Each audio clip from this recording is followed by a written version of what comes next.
just to get a product in, first you got to pay, depending on the product, 10 to 15% duty on, on food products. It's 15% duty at the port, and then you need to pay 17% value-added tax. So right there, and that's 17% on top of the 15% compounded. So really, it's over 32% that you're adding just to get your product out of the port.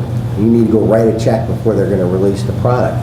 So when you talk about competing in China, for a U.S. company, made in the U.S. is, that's a premium brand. So you got to come in at the top of the market because you're going to be at a higher price. You have no choice because of the tariffs. So of course, then you see the evolution of the competition over there, which I'm sure we can get into. But it is onerous to get through the various duties and value-added tax. Clearly, everybody knows that IP is an issue in China. It's been an issue for a long time, and we always advise people that, especially in the high-tech side, that even with the protections you can take advantage of, you may as well expect in 6 months or a year, it's likely that your product's going to get knocked off at some level. The way to try to protect yourself and the way to try and anticipate that is to seriously take advantage of things that you can do. You need to register your trademarks, you need to register your patents if that's available to you, and you need to take advantage of whatever sort of enforcement might be available in the Chinese court system. It's irregular, it's inconsistent, but more recently there have been some benchmark decisions coming out of the Chinese intellectual property courts. Some major Western international firms have received good results and have received some enforcement, some remedies there. One of the biggest problems, of course, is when somebody does knock off products in China is finding somebody to really receive a remedy from, because they often knock you off and then they're gone the next day. But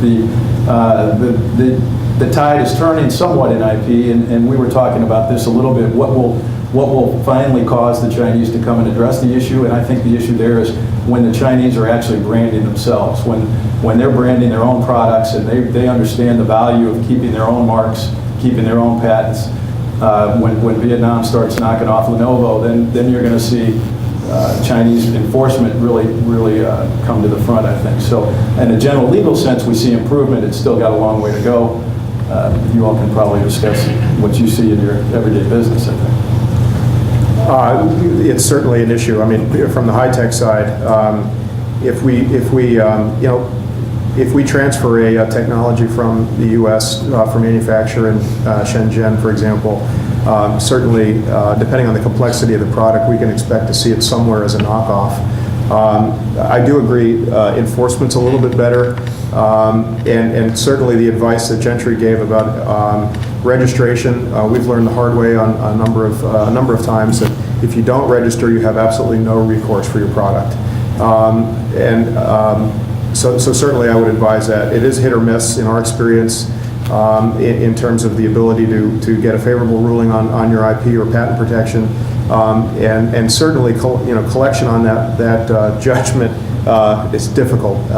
So the best thing you can do is absolutely be vigilant about protecting your technology or the product that you're manufacturing, and certainly enforce and follow as many of the rules that are in place to help protect your product as possible.